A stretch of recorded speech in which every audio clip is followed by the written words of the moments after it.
समाज में ऐसे भी व्यक्ति मौजूद है जो अपनी सुरक्षा के साथ साथ समाज के हित का भी ख्याल रखते हैं। इसे आप दूसरे तरीके से भी ले सकते हैं कि एक तीर से दो निशान, यानी कि सांप भी मरे और लाठी भी ना टूटे। आप सोच रहे होंगे कि आखिर कौन सा ऐसा मसला है जिसके लिए मुहावरा या कसिंदे पड़े जा रहे हैं।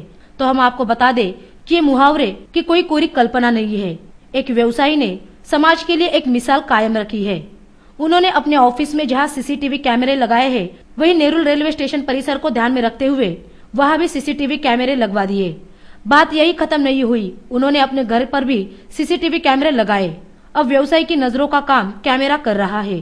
कहना यूँ होगा कि रेलवे स्टेशन परिसर के इर्द गिर्द जहाँ तक कैमरे की रेंज है, उस एरिया में कोई अप्रिय घटना घटती है या व्यवसायी के घर के पास कोई नापाक इरादा लेकर घुसता है तो बहुत ही जल्दी पुलिस के गिरफ्त में पहुंच जाएगा।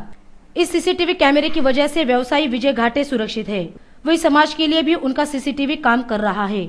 अगर इसी प्रकार की सोच नवी मुंबई रायगढ़ के लोगों में आ जाए तो क्राइम का ग्राफ काफी नीचे आ जाएगा। इसी विषय को लेकर जब व्यवसायी से बात की गई तब उनका कहना था, मैं विजय घाटे सेक्टर 17 में रहता हूँ, नेरुल नवी मुंबई। विजय जी, देखा ही जा रहा है कि आपने काफी सारे सीसीटीवी कैमरे लगा रखे हैं, इसके पीछे क्या मंशा रही है आपकी? प्रॉब्लम ये है, अभी आजकल चल रहा है कि जो क्राइम रेट बढ़ गया है, जैसा अभी रिसेंटली दिव्य आगार हो गया या उसके पहले और टेम्पल्स हो गए, या नवी मुंबई में आप अगर देखेंगे हाउसिंग रॉबरीज वगैरह, घर के अंदर घुस के रॉबरी वगैरह सब होगी। तो उस सिलसिले में मैंने काफ़ी सारे आर्टिकल पढ़े और कोर्ट का प्रोसीडिंग्स वगैरह मैंने देखा। तो यहाँ पे एक तो क्राइम रेट बढ़ते जा रहा है, जो 70% के जो छोटे छोटे क्राइम है, छोटी छोटी चीज़ें चोरी करना या थ्रेट करना, और रॉबरी करते समय हो सकता है कि किसी का जान भी गया होगा, लेकिन ये सारा पुलिस फोर्स उसको टैकल नहीं कर पा रहा है इन प्रॉपर वे। और जहाँ तक नवी मुंबई का मुझे तजुर्बा है, नवी मुंबई में आजकल सब कागज के शेर हो चुके हैं, सब पेपरबाजी चल रही है और एक्शन एक्चुअली कुछ नहीं हो रहा है। इसके बावजूद भी अगर चोर को अगर पकड़ा जाए और उसको कोर्ट में खड़ा जाए तो कोर्ट पहले चोर को पूछ लेती है कि भैया आपको पुलिस के खिलाफ क्या कंप्लेंट है क्या, तो वहाँ पे और फर्दर मैटर जो है वो डिटोरिएट हो जाता है। और उसके बाद अगर आप देखेंगे तो कन्विक्शन रेट जो है ये नवी मुंबई में वो बिलो 3% हो चुका है, यानी कन्विक्शन होता नहीं है क्योंकि एविडेंस वगैरह नहीं है।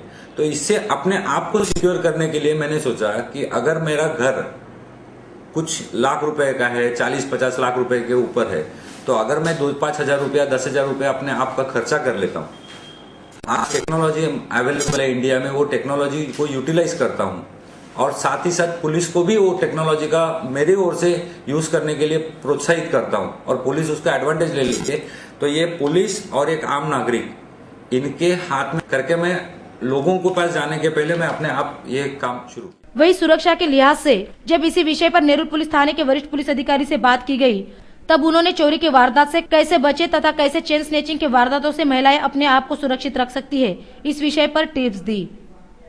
जहाँ तक कई गिने चुने नागरिक है जिन्होंने सतर्क है और जिन्होंने सीसीटीवी कैमरे लगाया है, अगर आम नागरिक सब सतर्क हो गए तो निश्चित तौर पर बहुत बड़े पैमाने पर पुलिस को फायदा होगा, क्राइम कंट्रोल होगा। क्राइम क्यों होता है? जहाँ हम लापरवाही करते हैं उस लापरवाही का फायदा चोर उठाता है और क्राइम कर जाता है। अगर हम सतर्क हो जाएंगे, जैसे घाटे साहब सतर्क हो गए, वैसे आप भी बाकी लोग सतर्क हो गए, तो निश्चित तौर पर लोगों को फायदा होगा। हम अपने दर्शकों से यही कहना चाहेंगे कि सुरक्षा की जिम्मेदारी पूरी पुलिस की नहीं है, वो हर भारतीय नागरिक का कर्तव्य है। सभ्य तथा जागरूक नागरिक बने ताकि समाज में शांति व्यवस्था सदा के लिए बनी रहे। करनाला टीवी के लिए नवी मुंबई से गोपाल शाह की रिपोर्ट।